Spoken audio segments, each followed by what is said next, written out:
Alors bonjour à tous, donc aujourd'hui pour ce soliflare, moi je vous emmène à la découverte d'une œuvre qui est incontournable mais pourtant pas si connue que ça.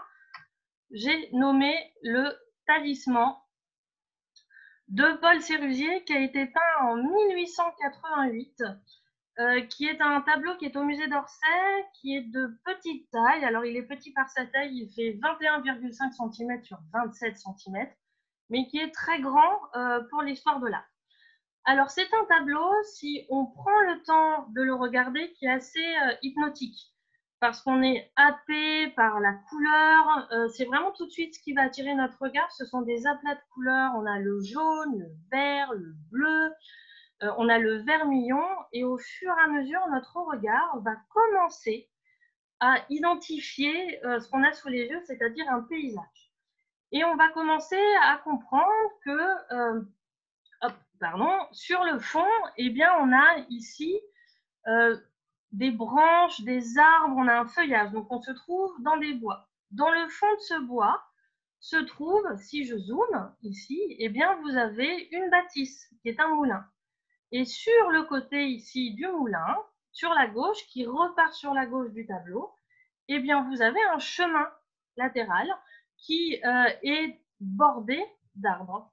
Et en regardant plus en globalité, on comprend que tout ce qui se passe sur l'avant du tableau, eh bien, c'est le reflet de ce paysage dans un cours d'eau.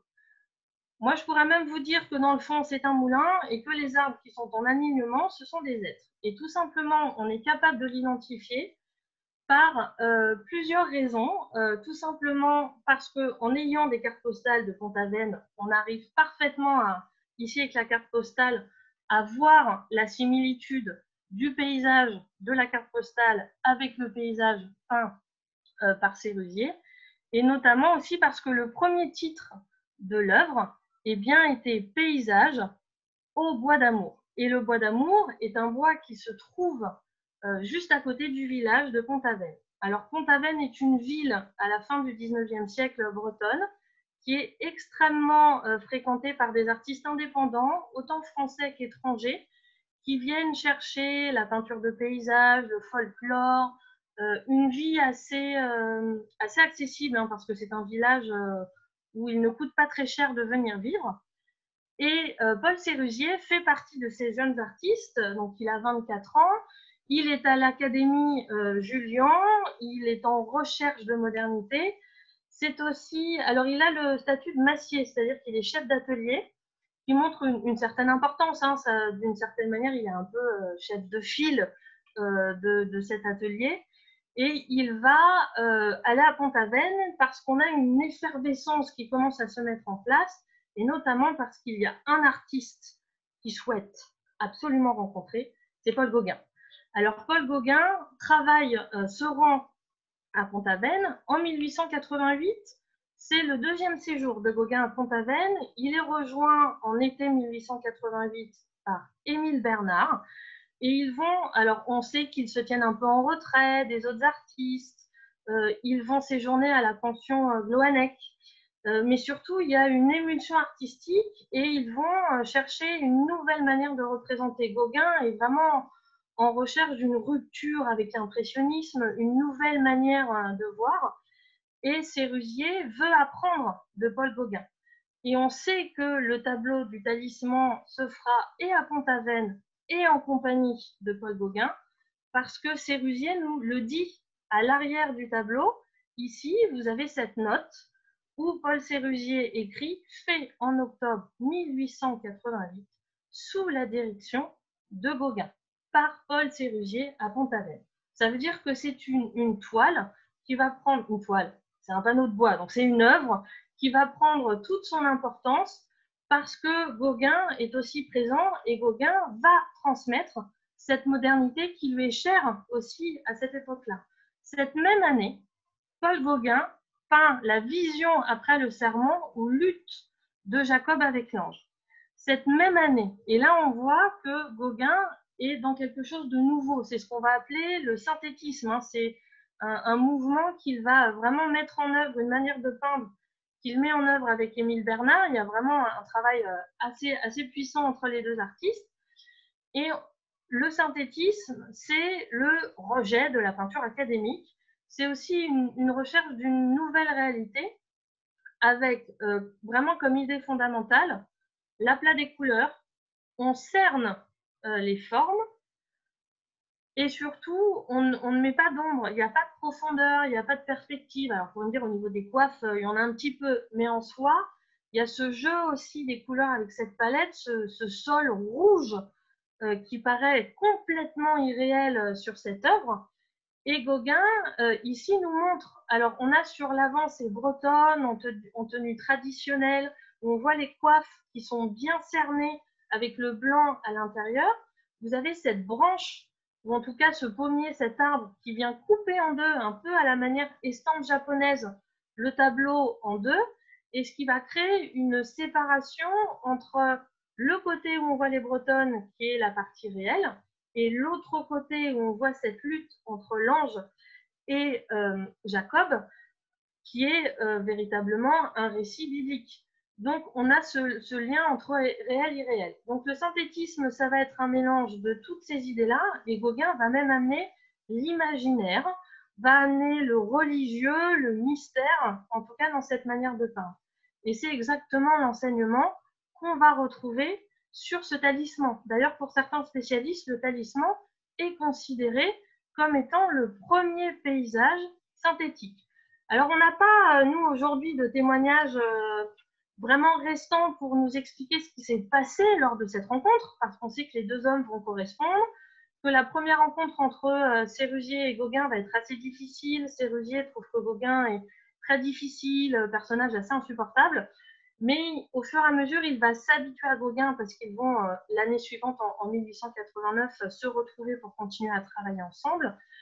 Donc on sait que Sérusier va s'habituer et va surtout voir le génie de Gauguin et s'en inspirer.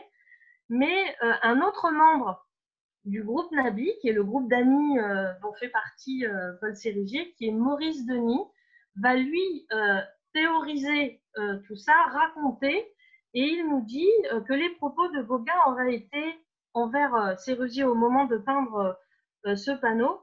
Comment voyez-vous cet arbre? Il est vert, mettez donc du vert, le plus beau vert de votre palette. Et cette ombre, plutôt bleue, ne craignez pas de la peindre aussi bleue que possible.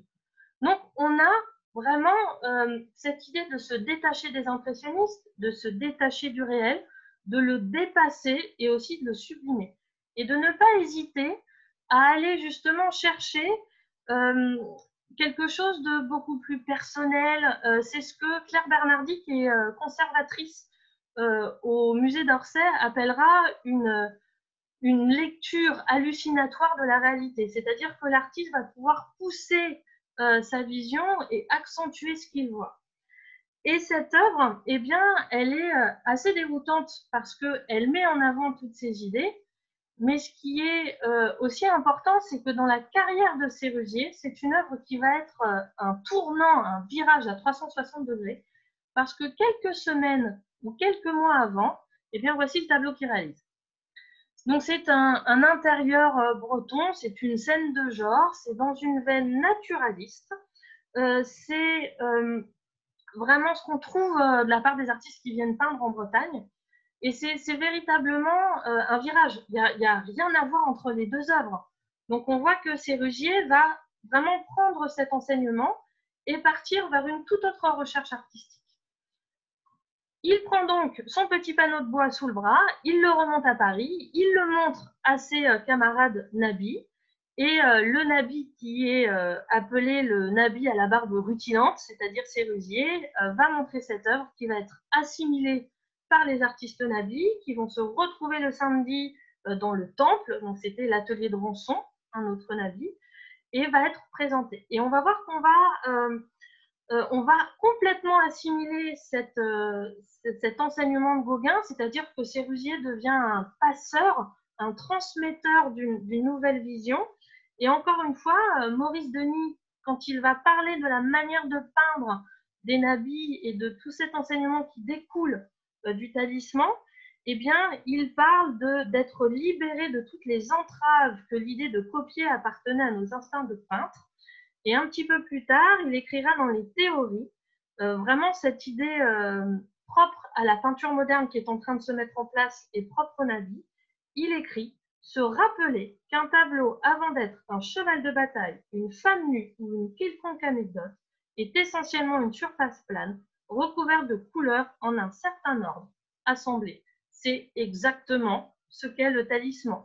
C'est un assemblement de couleurs mises d'une certaine manière pour représenter un paysage, avec une vue subjective de l'artiste. Et d'ailleurs, en parlant de Maurice Denis, on peut comparer le talisman avec une œuvre de Maurice Denis. La force des nabis, alors si vous souhaitez en savoir plus, Mélanie avait fait une visite confinée sur les nabis qui est gratuite en accès sur la chaîne YouTube. Eh bien, on va avoir ici l'enseignement du talisman, l'enseignement du synthétisme qui est repris sur ce tableau paysage aux arbres verts, mais avec une touche personnelle de Maurice Denis. Maurice Denis va lui mettre beaucoup plus d'onirisme, de symbolisme et de spirituel dans ses tableaux. Mais on a et la thématique du bois, qui est quand même une thématique assez romantique, et aussi une vision de ce qu'on peut représenter, de ce qu'on peut faire, de ce qu'on peut créer, qui se rattache au talisman. D'ailleurs, le talisman va aussi laisser beaucoup de questions. Premièrement, quand prend-il le nom de talisman, puisque le titre d'origine c'était Paysage au bois d'amour? On ne sait pas, on pense que c'est quand le tableau revient à Paris et qu'il est présenté au Nabis, parce que talisman, ça a ce côté ésotérique, cette force et cette magie qu'on retrouve aussi dans la philosophie et la pensée des Nabis. On sait que l'œuvre rentre dans les collections de Maurice Denis, on ne sait pas quand, alors on pense que c'est à peu près autour de 1900, assez rapidement, après le retour à Paris. C'est une œuvre qui va rester une icône, c'est-à-dire vraiment une image privée que Maurice Denis montrait aux personnes qui venaient chez lui. Et il y a certainement eu une influence sur la jeune génération, comme les Fauves ou comme Matisse, par exemple, mais on n'en a aucune certitude. Parce que le tableau ne sera connu du grand public qu'en 1943, quand il est prêté pour une exposition dans une galerie à Paris. Donc c'est une œuvre qui reste quand même relativement en retrait, mais c'est une œuvre aussi où Maurice Denis a posé des légendes dessus qui vont être littéralement balayées en 2018 quand une exposition sur le talisman se tient et au musée d'Orsay et à Pont-Aven. Maurice Denis a toujours dit que ça a été peint sur une boîte à cigares. Grâce à des analyses, c'est absolument pas le cas. Ça a été peint sur un panneau de peuplier et c'est un format qu'on retrouve dans le commerce à cette époque-là. Par contre, il parle aussi d'une exécution rapide. Ça, c'est 100% avéré grâce à des analyses. Il n'y a quasiment pas de repentir, ça veut dire que Sérusier n'a pas retravaillé. On sait aussi que sur le support, il n'y a aucune préparation, aucun dessin préparatoire. Sérusier a travaillé avec le manche du pinceau pour aller gratter de la peinture. Il l'a étalé au doigt à certains endroits et on a même des empreintes digitales sur le tableau. Donc, ça veut dire que le tableau a été promené avant qu'il soit sec. Le fait que ça soit sous la direction de Gauguin, il y a aussi cette idée, est-ce que c'est un tableau à plusieurs mains? Ça restera un mystère comme les empreintes digitales. De qui sont-elles? Ça, c'est un mystère qu'on souhaite garder.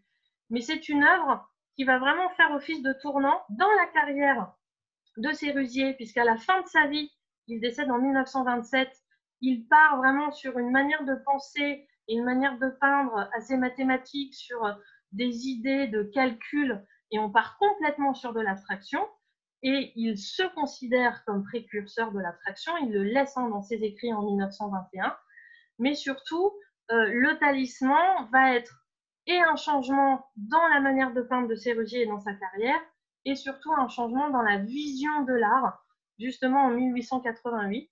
Et c'est une œuvre qui est incontournable parce qu'on considère que les nabis sont aussi ce maillon qui est indispensable entre les impressionnistes et entre les fauves pour montrer qu'on a une progression. Donc le talisman va montrer quelque chose de nouveau parce qu'il a été fait sous la conduite de Gauguin. Et on sait que Gauguin aujourd'hui est un artiste incontournable, ce qui n'était pas le cas en 1888. Il était encore soumis à de nombreuses critiques.